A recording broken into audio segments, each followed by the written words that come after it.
बोलिए श्री सद्गुरु महाराज जी की जय, सच्चे दरबार की जय, उमापति महादेव की जय, श्री कृष्ण बलदेव की जय, सद्गुरु आशुतोष महाराज जी की जय। प्रिय भगवत श्रद्धालुजनों, हमेशा की तरह आज भी प्रभु की कृपा से, ईश्वर की दया से हम सभी सत्संग विचारों को सुनने हेतु यहाँ उपस्थित हुए हैं। प्रभु की असीम कृपा है, दया है कि आप हम सभी सत्संग विचारों का आनंद उठा पाते हैं, ले पाते हैं। ये ईश्वर की बहुत बड़ी कृपा है। सत्संग विचारों में जो प्रभु की कथा,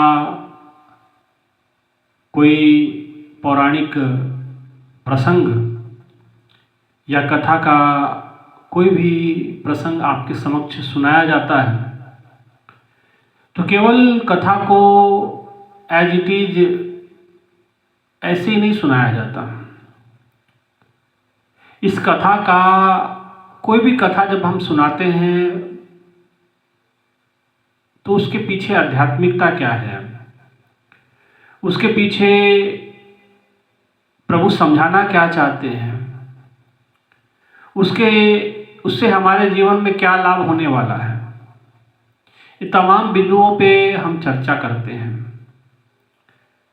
और जिसका जितना अधिक इन सत्संग विचारों पे चिंतन होता है वो इन सत्संग विचारों को उतना ज़्यादा अंगीकार कर पाता है। प्रभु के सत्संग विचारों को अंगीकार करना भी कोई छोटी बात नहीं है, क्योंकि हर व्यक्ति सत्संग विचारों को अपने जीवन में अंगीकार नहीं कर पाता है। भाइयों बहनों, आप हम सभी भाग्यशाली लोग हैं जिन्हें निरंतर प्रभु के सत्संग विचारों का सुनने का सुअवसर मिलता है।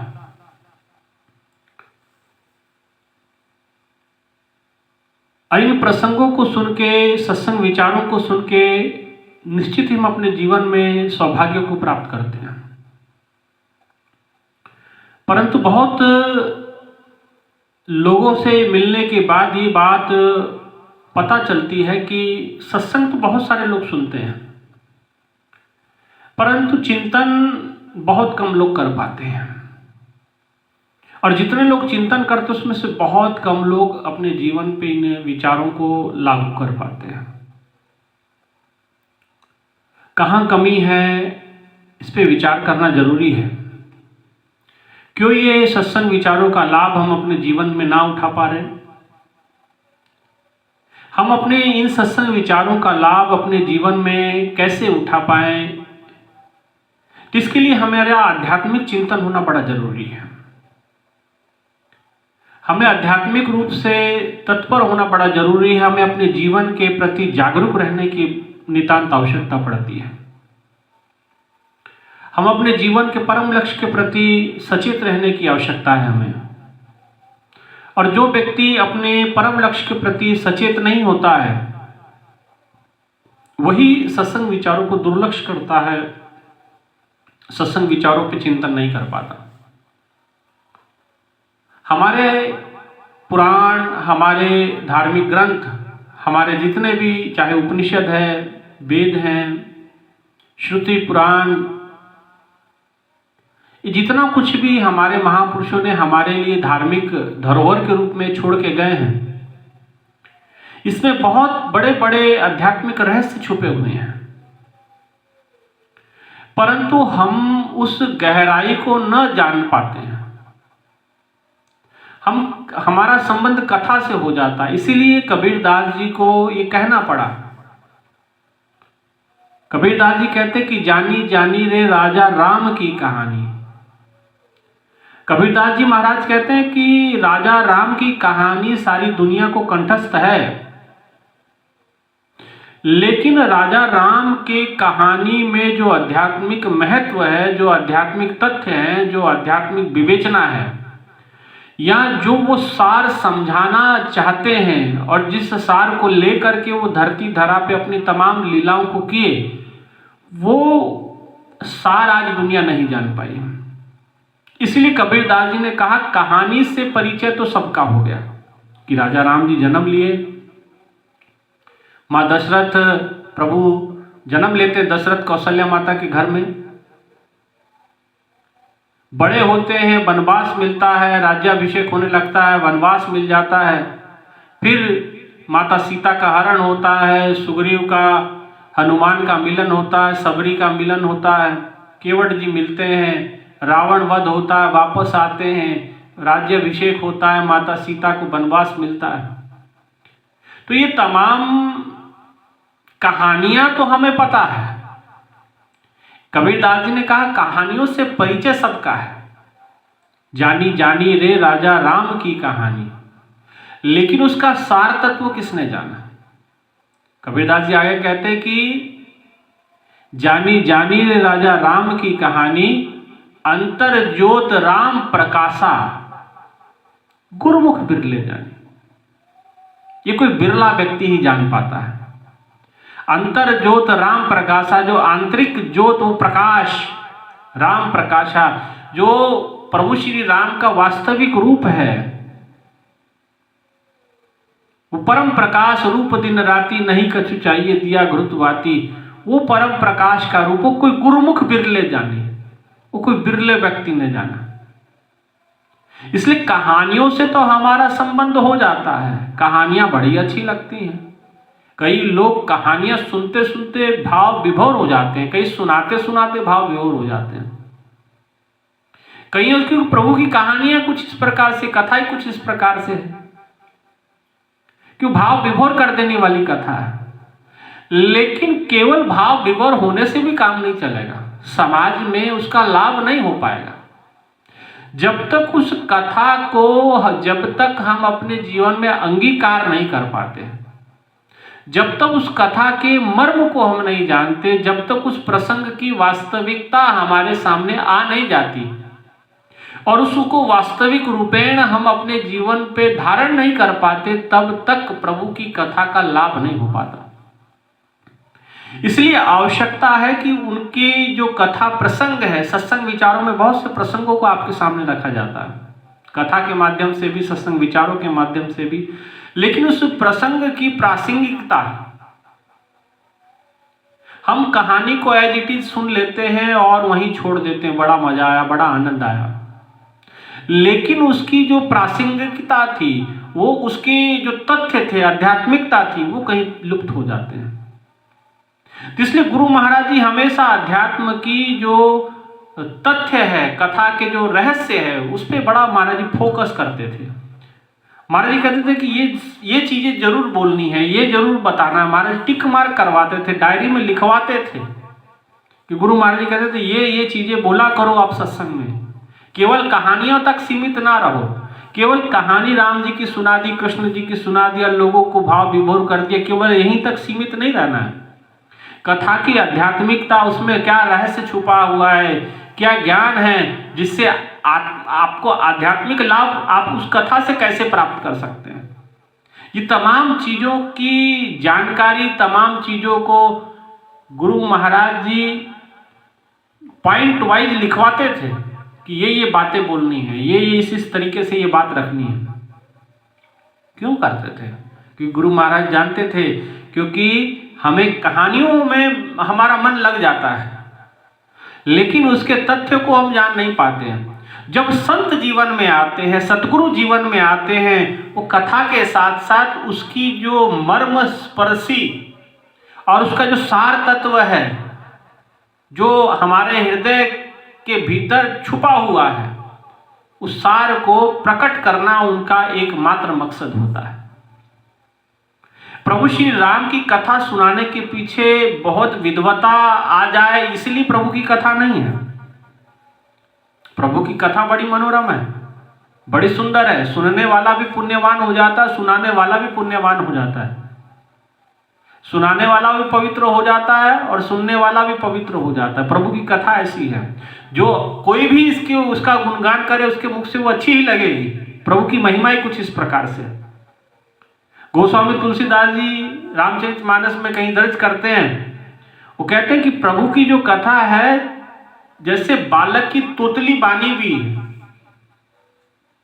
कोई ऐसा व्यक्ति जो, मान लीजिए एक बच्चा ही है, एक बच्चा है, उसको अभी शब्द का ज्ञान नहीं है, लेकिन मां को अच्छा लगता है।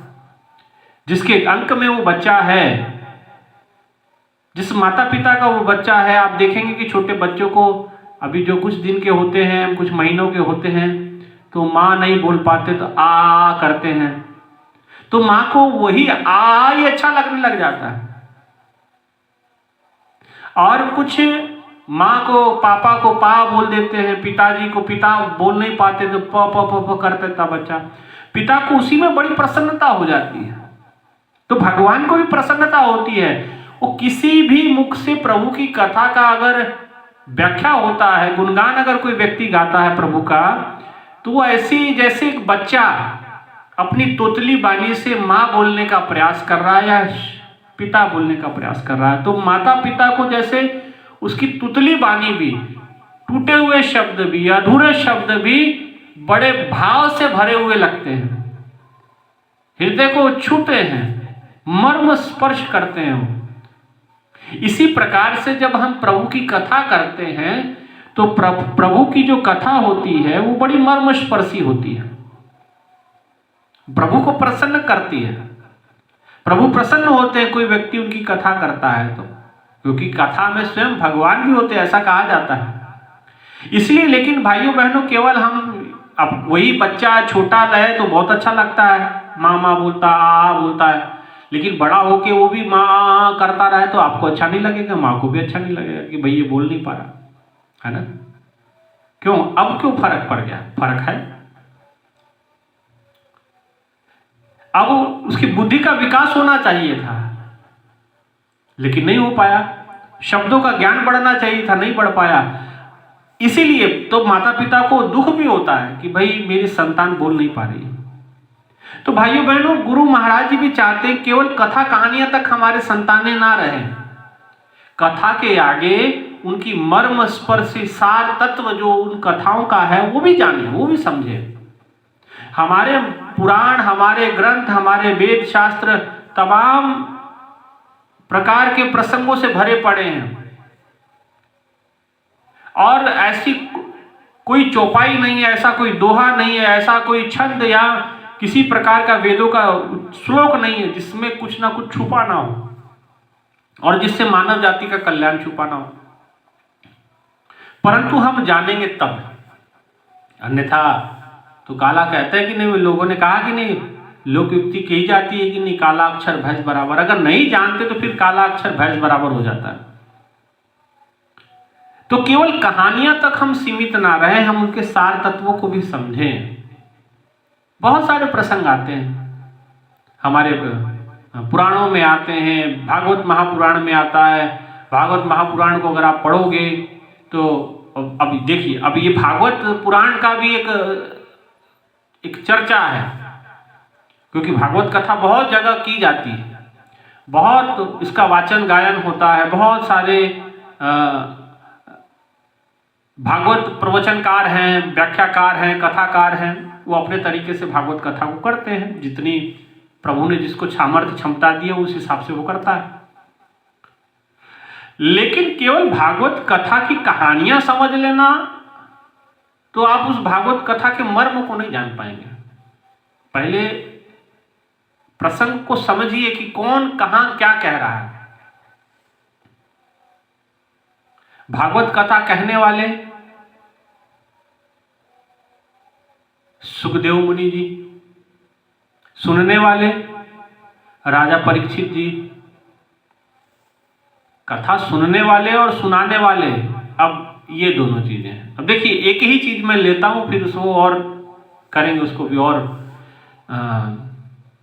विस्तार से चर्चा करेंगे इस पर। सुनाने वाले सुखदेव मुनि जी, सुनने वाले राजा परीक्षित जी। ठीक है, यहां तक तो ठीक है। लेकिन सुनने वाले जो हैं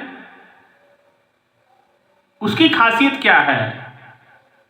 उनकी खासियत यह है कि वो 7 दिन बाद मृत्यु को प्राप्त होने वाले हैं, बनने वाले हैं। और ऐसे व्यक्ति को कुछ समझ में नहीं आया क्या करना चाहिए, तो संतों ने समझाया कि प्रभु की कथा में मन लगाओ, 7 दिन बचे हैं, छोड़ दो राजपाट। सार तत्व समझ आ गया कि देखिए अब ये सार नहीं, ये संसार का सार ये नहीं है। राजपाट, बड़े बड़े राज, बड़े बड़े महल, बड़ी बड़ी बिल्डिंगें, बड़ी बड़ी गाड़ियां, बड़े बड़े पंडाल, ये सार तत्व नहीं होता है। भागवत कथा हुई तो कभी सुखदेव मुनि जी के पास बहुत बड़ा पंडाल नहीं था वहां लगा हुआ, है ना। लेकिन वो देखिए बगैर पंडाल की कथा, और आज लाखों का टेंट लगा करके भी वो चीजें नहीं बता पाते जो सुखदेव मुनि जी समझा दिए। बगैर माइक के किए थे वो। हमारे तो साउंड लगता है कम से कम 25 लाख का तो साउंड ही होता है, तब जाके भागवत कथा वालों की आवाज निकल पाती है ना। और उसमें भी कुर्सियां लगेंगी आगे, वीआईपी, वीवीआईपी, और नेता आ गए तो वो उसके लिए तो और एक अलग चेंबर बन जाता है ना। प्रभु श्री राम वनवास को गए, उनकी कथा मंच से हो रही है, एसी वाले मंच से बैठ करके। वो गर्मी, धूप, बरसात जंगल में निकाले, और हमारे जो उनके प्रवचन करने वाले लोग हैं वो एसी के मंच में बैठ करके राम जी कथा करते हैं। तो ठीक है, कोई बात नहीं है, करें जहां मर्जी बैठ के करें, लेकिन मर्म को भी तो समझाएं। ठीक है, व्यवस्था करनी पड़ती है, लेकिन उनके मर्म को भी तो जनाएं। तो केवल राम राम जपना, पराया माल अपना, तो ये तो नहीं कथा होगी। सुखदेव मुनि जी कथा सुना रहे हैं और परीक्षित जी सुन रहे हैं। परीक्षित जी के पास जीवन में समय बड़ा कम है, और समय कितना है? केवल 7 दिन।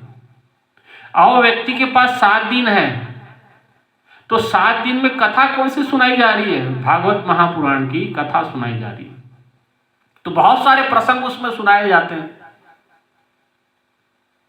संसार की उत्पत्ति है, समुद्र मंथन है, गजगरा की कथा है, भागवत महात्म्य है, ध्रुव प्रसंग है, प्रहलाद जी का प्रसंग आता है, वराह अवतार की कथा आती है, नरसिंह अवतार की कथा आती है, अजामिल की कथा आती है,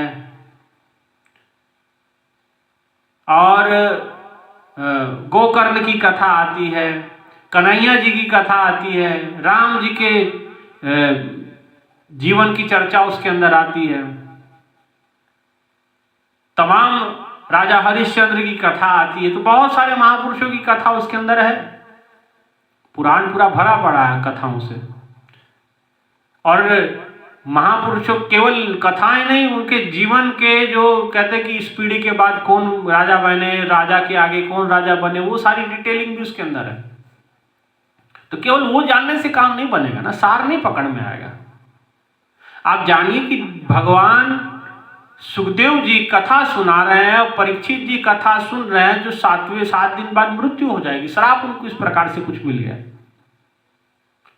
अब 7 दिन बाद मृत्यु होने वाली, और किसी व्यक्ति की मृत्यु होने वाली, कोई मृत्यु सैया के ऊपर मान लीजिए एक प्रकार के वो विराजमान है, उनको पता है कल परसों में मर जाऊंगा, और उनको कथा सुनाई जाएगी भगवान श्री कृष्ण जी के विवाह की कथा, कृष्ण जी के जन्म की कथा। प्रासंगिकता लगती है कुछ इसमें।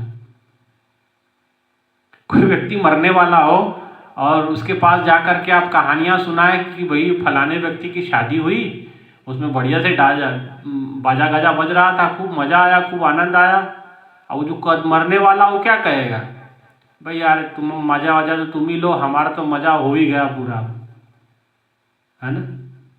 कोई व्यक्ति तो राजा परीक्षित की मृत्यु पे, लेकिन सुखदेव मुनि जैसे महापुरुष उनको कथा प्रभु श्री राम की सुना रहे हैं, कृष्ण जी की सुना रहे हैं, जो उनके, और कथा भी कौन सी? उनके जन्म की, उनके कर्म की, और उनके विवाह का प्रसंग सुना रहे हैं। देखिएगा वो सब प्रसंग आते हैं, तो आपको लगेगा, आप विचार करेंगे कि कोई व्यक्ति मरणासन है और उसको मरणासन पे विवाह की कथा सुना रहे हैं, ये क्या बात हो गई? यही तो सार है। यही प्रासंगिकता समझनी है, यही सात तत्व तो हमें जानना है, यही तो रहस्य जानना है। हम रहस्य जान नहीं पाते और विचारों को समझ नहीं पाते हैं। भगवान बताना चाहते हैं कि संसार का सार क्या है। ये सार नहीं है कि जिंदगी आई और आप खत्म, मरना तो सबको है। भागवत पुराण का मतलब क्या है? भागवत का मतलब भगवान से अवगत हो जाना ही भागवत है। भगवान से अवगत, तो आप भगवान से अवगत कैसे होंगे? कथाओं के माध्यम से। ये तो कहानियां आपको अवगत होगी, लेकिन भगवान से तो अवगत नहीं हो पाए। तो भगवान से कैसे अवगत होंगे? जैसे राजा परीक्षित जी को सुखदेव मुनि जी ने कथा के साथ साथ उस ब्रह्म ज्ञान से भी दीक्षित किया और वो समाधिस्थ हो गए, और उसके बाद जो श्राप महापुरुषों का मिला था वो श्राप के अनुसार उनकी सदगति को वो प्राप्त कर गए। इससे पहले कि तक्षक का जहर उनको चढ़ता, वो अपने शरीर से प्राणों को बाहर निकाल दिए थे। वो ब्रह्म ज्ञान में वो शक्ति, वो ब्रह्म ज्ञान के अंदर वो क्षमता, सुखदेव मुनि जी जो ज्ञान उसको दिए उसके द्वारा उन्होंने प्राप्त कर ली थी। कथा के माध्यम से हमारे पुण्य एकत्रित होते हैं, और जिस समय पुण्य एकत्रित होते हैं तो उस पुण्यों के प्रभाव से हमें संत मिलन हो जाता है। पुण्य पुंज बिन मिलहि न संता। जब पुण्य कथा के माध्यम से सुनते हैं, सत्संग सुनते हैं, तो पुण्य एकत्रित हो जाता है। वो पुण्य फलीभूत कब होता है? जब संत मिल जाते हैं, और संत की कृपा होती तो ज्ञान प्रकट हो जाता, ब्रह्म ज्ञान प्रकट कर दिया जाता घट के भीतर। तो गुरुमुख बिरले जानी, कथा तो बहुत लोग सुनते हैं, लेकिन राजा परीक्षित वो बिरले महापुरुष थे, वो बिरले व्यक्ति थे जो सार को समझे। जो कबीरदास जी कहते हैं ना कि जानी जानी रे राजा राम की कहानी, अंतर ज्योत राम प्रकाशा गुरुमुख बिरले जानी। कथा बहुत सारे लोगों ने सुनी, लेकिन परीक्षित जी को वो सार तत्व मिल गया संत की कृपा से, सुखदेव मुनि जी की कृपा से। तो ऐसे अनेकों ही प्रसंग हमारे भागवत पुराण के अंदर में है। आखिर प्रभु की कथा सुनाई जा रही है, कहीं जन्म की कथा है, कहीं विवाह की कथा है, कहीं भगवान भोलेनाथ की कथा सुनाई जा रही है। बहुत सारी कथाओं पुराण के अंदर आप पढ़ोगे तो कथा ही कथा है आखिरी तक। पूरी जीवनी है भगवान कृष्ण की, है ना। तो कहने का मतलब ये जो केवल कथा नहीं, कथा का सार भी हमें पता चलना चाहिए। इसलिए कबीरदास जी ने कहा, महापुरुषों ने कहा कि कहा सुनी की बात नहीं, देखा देखी की बात, दूल्हा मिला दुल्हन से तो फीकी भई बारात। कहने सुनने की बात नहीं। आपने कहा ये, अब देखिए सत्यनारायण कथा होती ना, आप लोग घरों में करवाते हैं। अब इसने वो कथा में क्या है कि भाई वो अलावती ने कलावती को बताया, कलावती ने किसी और को बताया, फिर उसने किसी और को बताया, लेकिन कथा क्या थी वो किसी को नहीं पता। तो कहा सुनी की बात नहीं। कबीरदास जी कहते कहने सुनने की बात नहीं है, कहा सुनी की बात नहीं, देखा देखी की बात, दूल्हा मिला दुल्हन से तो फीकी भई बारात। ये सब बारात है, ये फीकी है, ये इसमें सार नहीं है। बड़ा पंडाल लगा लेना, अब मान लीजिए कोई बहुत बड़ा विवाह का फंक्शन चल रहा है, बहुत बड़ा सामियाना लगा हुआ है, टेंट बहुत बढ़िया लगा हुआ, बड़ा डेकोरेशन किया हुआ, बहुत अच्छे अच्छे पकवान बनाए हुए, 56 प्रकार के व्यंजन बने हुए हैं, तरह तरह के वेटर्स वहां पे अपनी पोशाक पहन के तत्पर है आपकी सेवा में। बाराती बहुत अच्छे अच्छे कपड़े वस्त्र धारण कर रखे हैं, बैंड पार्टी वाले जो है बहुत बढ़िया ऑर्केस्ट्रा बजा रहे हैं, बढ़िया बढ़िया गाने की धुनें, म्यूजिक की धुनें बना रहे हैं, नाचने वाले नाच रहे हैं, आनंद लेने वाले आनंद ले रहे हैं। लेकिन कमाल की बात है कि दूल्हा नहीं है, तो बारात मानी जाएगी? यही तो कबीरदास जी ने कहा कि सब कुछ है लेकिन दुल्हाई गायब है, दुल्हाई वहां से फरार हो रखा है। तो कहते कहा सुनी की बात नहीं, देखा देखी की बात, दूल्हा मिला दुल्हन से तो फीकी भई बारात। दुल्हाई बाप ने गायब कर रखा भाई, कथा तो आप करते हैं, लेकिन कथा का जो सार है परमात्मा, वही तो वहां से लुप्त हो रखा है। तो जब तक वो सार आप लोगों को देंगे नहीं, सार तत्व आप पहुंचाएंगे नहीं, तब तक वो कथा का लाभ नहीं। तो कहा सुनी की बात नहीं, आपने कहा लोगों ने सुन लिया तो भैया वो बात बनने वाली नहीं। देखा देखी भक्ति का कबू ना चढ़सी रंग, किसी कहने से, किसी के देखने से, किसी के बोलने से कभी भक्ति का रंग नहीं चढ़ता। एक बात हमेशा ध्यान रखना। मैं आपको सुना रहा हूं, आप सुन रहे हैं, आपको अच्छा लग सकता है, आपको बुरा भी लग सकता है, दोनों चीजें हैं, प्लस माइनस दोनों हो सकता है। अभी आपकी प्रकृति, आपका स्वभाव हो सकता है कि मेरी बातों को आप किस प्रकार से लेते हैं।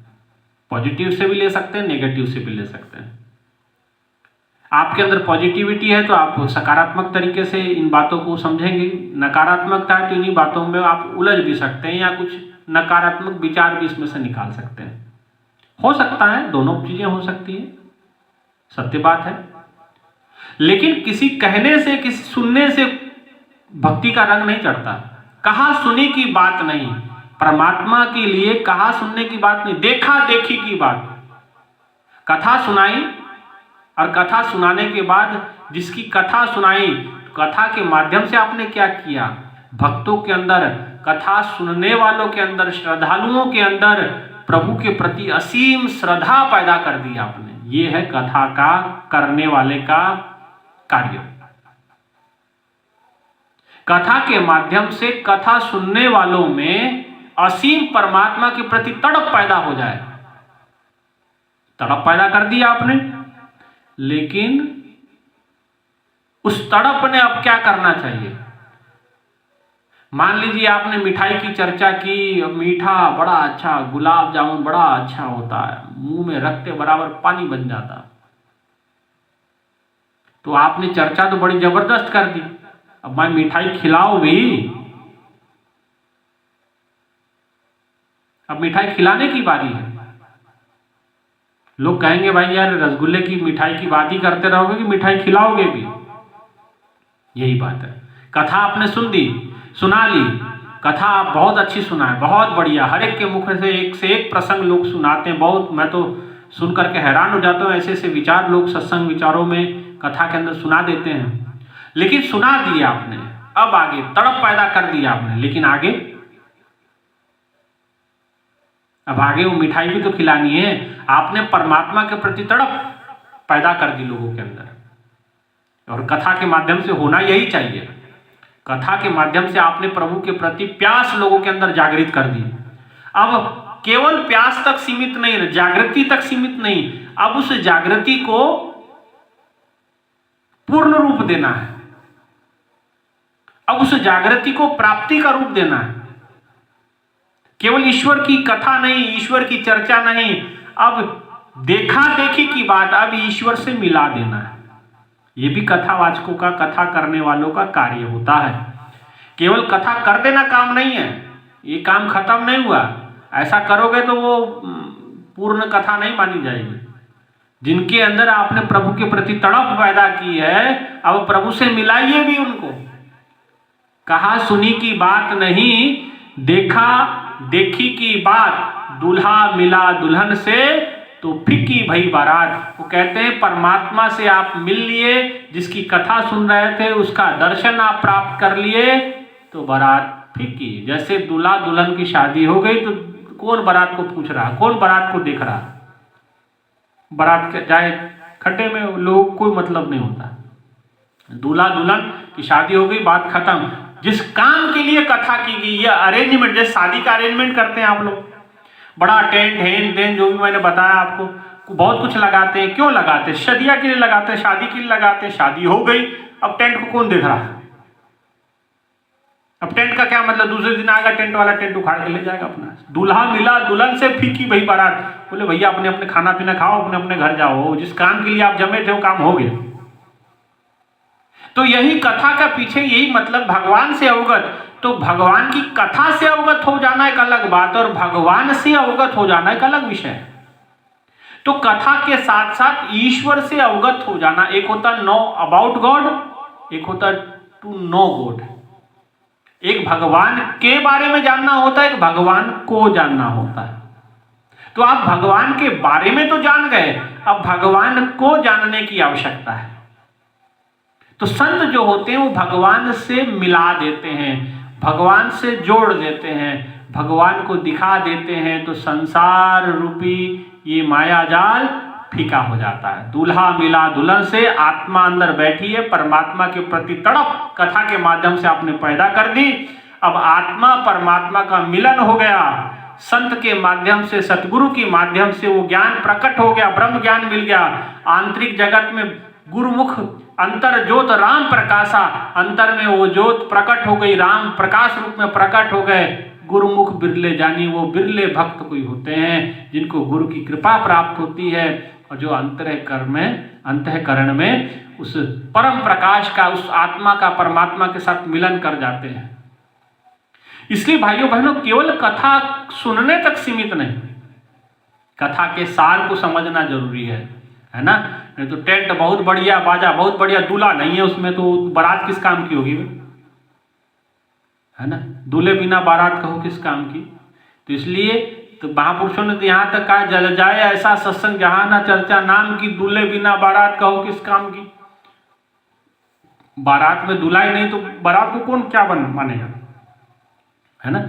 इसलिए दूल्हा दुल्हन मिल गए, फीकी भाई बारात, अब ये बारात फीकी हो जाएगी, अब ये किसी काम की नहीं, है ना। तो इसलिए आवश्यकता है कथा तक सीमित ना रहें, कथा के माध्यम से या सत्संग के माध्यम से प्रभु की प्रसंगों को आप सुनते हैं तो उसके आध्यात्मिक तथ्यों को भी जानें, आंतरिक जगत में उसका प्रैक्टिकल भी करें। धार्मिक ग्रंथ प्रैक्टिकल बुक की तरह लिखे गए हैं, जैसे आप स्कूल में प्रैक्टिकल लिखते हैं कि नहीं, प्रैक्टिकल बुक बच्चे लिखते हैं, उसमें पहले थ्योरी स्कूल क्लास के अंदर पढ़ाई जाती है। जब थ्योरी क्लास के अंदर पढ़ाई दी जाती है तो उसके बाद टीचर कहते हैं कि ऐसा है, आप लोग अब लैब में चलो, लेबोरेटरी में चलो, और लेबोरेटरी में ले जा करके अब कहते हैं कि जो मैंने आज पढ़ाया है उसका प्रैक्टिकल अब मैं आपको करवाता हूँ लैब में। तो उसी प्रकार से ग्रंथ भी कुछ इसी प्रकार से लिखे गए हैं, पहले उसकी थ्योरी है, थ्योरी के बाद अब उसका प्रैक्टिकल है। प्रैक्टिकल कहाँ होगा, ये शरीर रूपी लेबोरेटरी में होगा। कौन करवाएगा, एक पूर्ण परफेक्ट मास्टर, पूर्ण संत सतगुरु, जो पूर्ण उस ब्रह्म विद्या में पारंगत है, वो इस शरीर रूपी लेबोरेटरी में वो प्रैक्टिकल करवाएगा। जैसे शिक्षक लेबोरेटरी में जा करके बताता है कि इस प्रकार से अब थ्योरी जो पढ़ा दी है उसका प्रैक्टिकल, तो ठीक इसी प्रकार से अब हमने कथा सुना दी है, अब कथा का प्रैक्टिकल भी करने का समय आ गया है। अब वो कैसे होगा, उस शरीर रूपी लेबोरेटरी के अंदर होगा। किसके माध्यम से होगा, सतगुरु के माध्यम से होगा। इसलिए कहते हैं कि body is the temple of living God, to enter this temple we need a perfect master. तो परफेक्ट मास्टर चाहिए, अनपरफेक्ट नहीं चाहिए, पूर्ण गुरु चाहिए। परफेक्ट मास्टर का मतलब पूर्ण संत, अधूरा नहीं, और आधा ज्ञान देने वाला तो बिल्कुल नहीं चाहिए, है ना। अधूरा काम छोड़ने वाला नहीं चाहिए, पूर्ण गुरु चाहिए जो हमें उस पूर्ण परब्रह्म की प्राप्ति करवाए। तो ऐसे सद्गुरु हमारे पास हैं, जिनकी कृपा से केवल कथा तक सीमित नहीं रहते हम लोग। गुरु महाराज की कृपा से जब ज्ञान मिलता है, लोगों को परमात्मा का साक्षात्कार, उस राम रूपी प्रकाश का अंतःकरण में प्राकृतिकरण कर दिया जाता है, प्रैक्टिकल करवा दिया जाता है, और जो करते हैं अपने आप को धन्य मानते हैं, निरंतर घर में रह के साधना सुमरन भजन कर रहे हैं, करते हैं, करते रहते हैं, आगे भी करते रहेंगे, और ईश्वर के प्रति असीम श्रद्धा को उनकी बढ़ती ही जा रही है। उनकी प्यास प्रभु के प्रति मैं जो देखता हूँ दिन ब दिन उन लोगों की प्यास बढ़ती ही जा रही है, जिन जिन लोगों ने अभी ज्ञान को प्राप्त किया, है ना। तो ऐसे ही ये तब संभव है जब केवल कथा तक सीमित ना रहे, कथा के बाद उसका प्रैक्टिकल भी जरूरी है, ठीक है ना। इसलिए भगवान से अवगत होना ही भागवत है, ठीक है। इतना ही कहते हुए आज के विचारों को यहीं विराम, और आप सभी से आग्रह है कि जरूर इस चैनल को सब्सक्राइब कर लें, इस वीडियो को देखें, औरों तक भी इस संदेश को पहुंचाएं, और ये वीडियो को शेयर भी कर सकते हैं आप लोग, और जरूर इस चैनल को सब्सक्राइब कर लेना, ठीक है, ताकि आने वाले कार्यक्रमों का भी आप लोग लाभ आनंद उठा सके। इतना ही कहते हुए अपने विचारों को यहीं विराम देता हूँ। बोले श्री सद्गुरु महाराज जी की जय। सच्चे दरबार की जय।